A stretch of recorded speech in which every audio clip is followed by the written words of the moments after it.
tristesse arrive, je sais tu es là, toujours près de moi.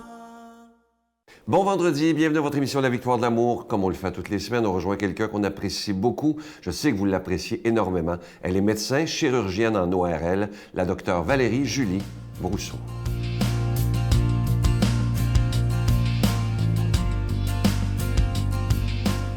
Bonjour, ici le docteur Valérie Julie Brousseau avec la chronique Nomade du désert.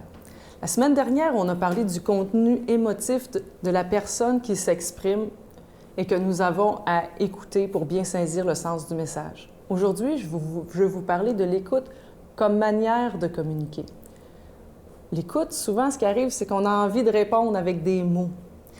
Quand on répond avec des mots à l'autre, ça peut être juste, bien placé, etc.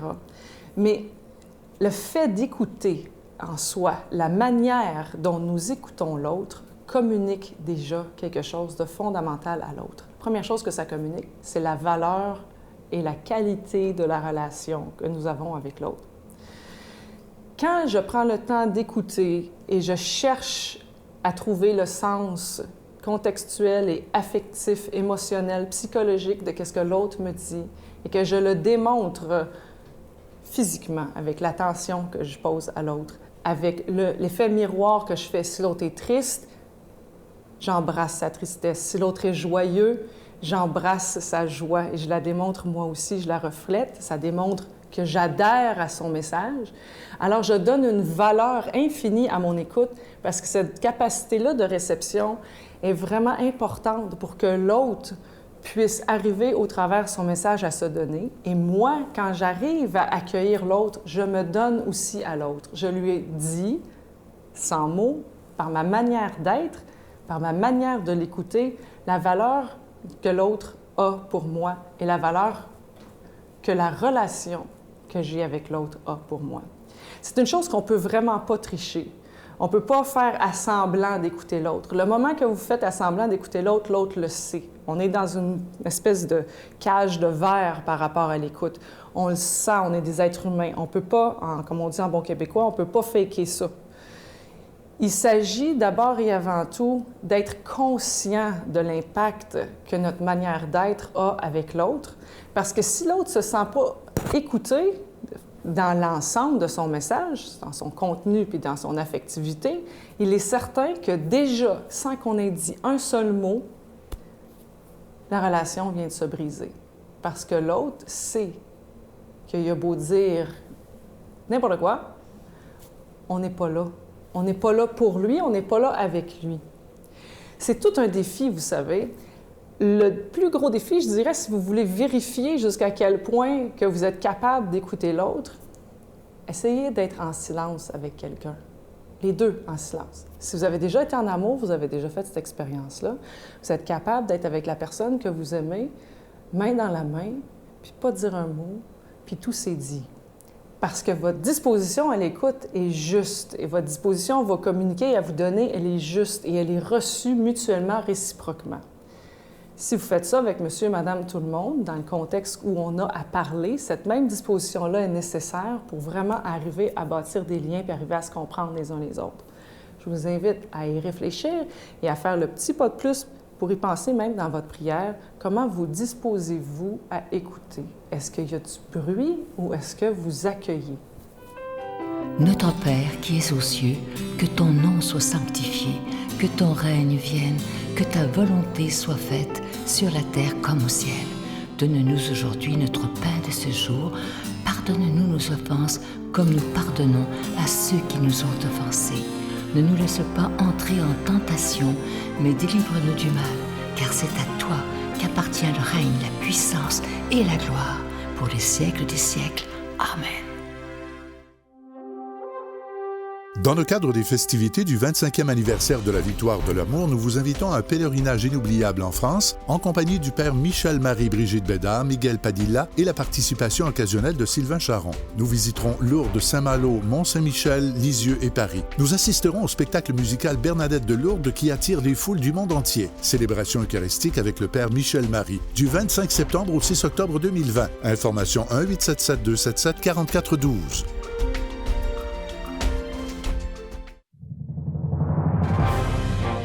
compagnie du père Michel Marie, Marcia Pilote, Sœur Angèle, Éloi Gillard, Stéphane Roy, Brigitte Bédard et Sylvain Charon. En chanson, Mélissa Bédard, Georgia Fumanti, Jessica Poulain et Miguel Padilla. Et un mini-spectacle de l'unique Natacha Saint-Pierre et Grégory Turpin.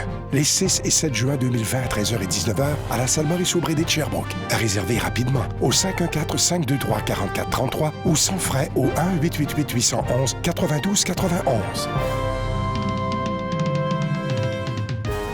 En ce mois de la Saint-Valentin, c'est le mois de février, le mois de l'amour et de l'amitié, on a pensé vous offrir un magnifique cadeau. Il est fabriqué sur mesure pour la victoire de l'amour. Vous ne le trouverez jamais en magasin. Il s'agit du pendentif qui représente l'amour que Dieu a pour nous. Alors, vous le voyez à l'écran, c'est le pendentif avec une belle petite croix qui est vraiment très, très belle. Ensuite, vous voyez le cœur et à l'intérieur du cœur, il y a 3 petits zircons qui représentent la Trinité. Et bonne nouvelle, vous le demandez souvent, la chaîne est déjà incluse et ce bijou, il est déjà béni. Je vous donne l'adresse en vous rappelant que vous le recevrez avec un don de 25 $ et si vous en voulez 2 parce que ça se donne vraiment bien en cadeau avec un don de 40 $. Et je vous rappelle que vous recevrez aussi un reçu pour fin d'impôt. Je vous donne l'adresse. La Victoire de l'amour, case postale 120, succursale Boucherville à Boucherville, le J4B 5E6, je vous la redonne. La Victoire de l'amour, case postale 120, succursale Boucherville à Boucherville, le J4B 5E6. Également par téléphone, par carte de crédit du lundi au vendredi de 8h30 à 16h30 dans le 514-523-4433, 523-4433 ou sans frais le 1-888-811-9291, 1-888-811-9291 et aussi sur notre site Internet, le www.lavictoiredelamour.org. Je vous rappelle que lorsque vous faites votre don par Internet, c'est très rapide, évidemment, très efficace et très sécuritaire. Je prends le temps de vous dire merci de tout cœur de ce que vous faites pour la Victoire de l'amour. Vous savez que maintenant, on est au mois de février, ça fait déjà 25 ans que ce ministère existe. Ça tient du miracle.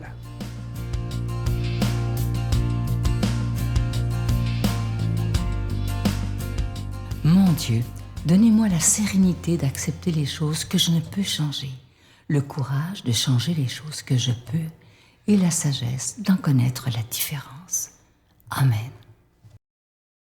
Aujourd'hui, la parole de Dieu est proclamée par quelqu'un qu'on apprécie beaucoup à la Victoire de l'amour. Il fait ses études présentement pour devenir prêtre, Emmanuel Roy.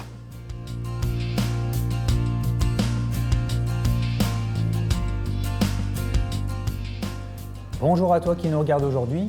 En ce vendredi, nous allons méditer un passage de l'Évangile selon saint Marc. Appelant la foule avec ses disciples, Jésus leur dit « Si quelqu'un veut marcher derrière moi, qu'il renonce à lui-même, qu'il prenne sa croix et qu'il me suive. Car celui qui veut sauver sa vie la perdra, mais celui qui perdra sa vie pour moi et pour l'Évangile la sauvera. Quel avantage en effet un homme a-t-il à gagner le monde entier en le payant de sa vie ? Quelle somme pourrait-il verser en échange de sa vie ?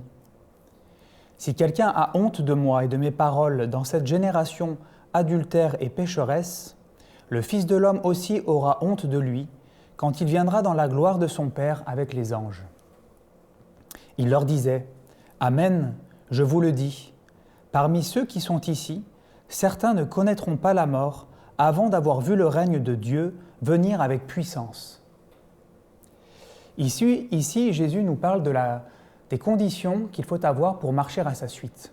Et la première des conditions, on peut voir que c'est le premier mot qu'il y a dans l'Évangile, c'est le verbe « appeler ». La première des conditions pour marcher à la suite de Jésus, pour mettre nos pas dans ses pas, c'est d'avoir été appelé par lui. En effet, le grand désir de Jésus, c'est que nous puissions aimer nos frères comme lui les aime. Il souhaite nous faire passer d'un amour naturel à un amour surnaturel. Jésus veut nous faire rentrer dans une autre dimension de l'amour, qui est l'amour de charité. Et cela ne peut pas se réaliser sans sa grâce, sans le don du Saint-Esprit qui va permettre à nos cœurs de se dilater. Donc la première des conditions, c'est d'être appelé par Jésus, d'accueillir sa grâce et de collaborer avec elle pour grandir dans l'amour. Ensuite, Jésus nous dit 2 choses qui peuvent paraître un peu rudes au premier abord. Il nous demande de renoncer à nous-mêmes et de porter notre croix. Et c'est vrai que ça peut paraître un petit peu négatif. Et puis, quand il m'arrive des fois d'échanger avec d'autres chrétiens, j'entends certains chrétiens qui disent qui disent que l'Évangile est exigeant, que Jésus va nous dire dans un autre passage d'être parfait comme le Père Céleste est parfait, et que cela semble réservé à une petite élite et que ce n'est pas donné à tout le monde. Effectivement, Jésus nous demande bien souvent de nous dépasser, il nous demande d'être parfait, comme le Père Céleste est parfait, mais le Père Céleste est parfait dans l'amour et dans l'humilité. Et je reviendrai sur ces deux notions après. Quand Jésus nous demande de renoncer à nous-mêmes, il ne nous demande pas de renoncer à nos talents ou aux dons que Dieu nous a donnés. Au contraire, nous sommes amenés à les exploiter, à les déployer pour le service de notre prochain. Quand Jésus nous demande de renoncer à nous-mêmes, c'est plus comme le qualifie saint Paul. Jésus nous demande de renoncer au vieil homme qui est en nous, à cette partie en nous qui a tendance à privilégier l'amour égoïste, à privilégier l'amour propre plutôt que l'amour du prochain. Jésus veut que nous renoncions à notre ancienne manière de penser, à notre vision qui bien souvent peut être étroite et limitée pour nous faire rentrer dans sa vision à lui, avec un nouveau regard sur nos frères, un regard qui accueille, un regard qui écoute, un cœur pareil, un cœur qui n'accuse pas, mais un cœur qui excuse. Jésus nous dit aussi de prendre notre croix. Et là, encore une fois, il faut bien l'interpréter, parce qu'on pourrait rester au fait de prendre sa croix, de porter nos douleurs, nos souffrances, de marcher à la suite de Jésus sans rien dire, et de souffrir en silence en quelque sorte. Mais je crois que Jésus veut nous dire autre chose en nous disant de prendre notre croix. Il y a quelque temps, j'avais écouté un prêtre qui disait que la croix était la glorification de l'humilité. Jésus est mort sur la croix, il a accepté d'être rejeté, il s'est laissé crucifier, et sur la croix, il est le victorieux. Il va vaincre par amour, en montrant sa pauvreté, sa faiblesse. C'est par sa faiblesse qu'il va réussir à conquérir les cœurs. Et donc, d'un côté, il est important de reconnaître donc, les dons, les talents que Dieu nous a donnés, et puis de l'autre, reconnaître aussi en toute humilité nos faiblesses, nos limites, pour que la grâce puisse passer et puisse agir. Donc, je rappelle les 3 conditions. Jésus, pour d'abord être un véritable disciple, il faut être appelé, bénéficier de sa grâce pour marcher à sa suite. Il faut ensuite renoncer à notre côté parfois égoïste pour pouvoir nous tourner vers les autres, renoncer au vieil homme qui est en nous. Et puis, il faut prendre sa croix, se revêtir du vêtement de l'humilité pour marcher à la suite de Jésus, reconnaître tout simplement nos faiblesses, nos limites, pour que sa grâce puisse passer. Ainsi, nous pourrons devenir de véritables disciples qui marcheront à la suite du Christ. Je te souhaite de passer une excellente journée et que Jésus nous bénisse au nom du Père, du Fils et du Saint-Esprit. Amen. Je vous salue Marie, pleine de grâce. Le Seigneur est avec vous. Vous êtes bénie entre toutes les femmes, et Jésus, le fruit de vos entrailles, est béni. Sainte Marie, Mère de Dieu, priez pour nous pauvres pécheurs, maintenant et à l'heure de notre mort. Amen.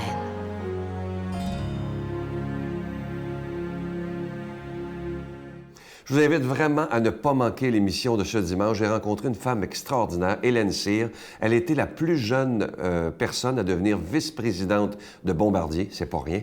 Et un jour, vous allez voir dans l'émission pourquoi, elle a décidé de tout quitter. Imaginez, c'est des salaires énormes, évidemment. Elle a décidé de tout quitter pour s'en aller aider les gens au Rwanda. Et moi, quand j'entendais cette femme-là, c'est de la foi pure. C'est l'Évangile pur. C'est extraordinaire. Elle a bâti des écoles. Alors, je vous le dis, il y a des gens qui nous marquent dans la vie, mais elle, je peux vous dire qu'elle m'a marqué. Elle a tout laissé pour aider les autres. Alors, ne manquez pas ce dimanche. Parlez-en à vos amis, parce qu'on va vivre ensemble une belle page d'Évangile. Bye. Mais avec du recul, je me suis rendu compte que c'est que je vivais une vie de défis que j'aimais, mais qui venaient à l'encontre de mes valeurs. Je devenais la personne inhumaine, comme je dis, alors que pour moi, performer, oui, mais jamais au détriment de l'autre.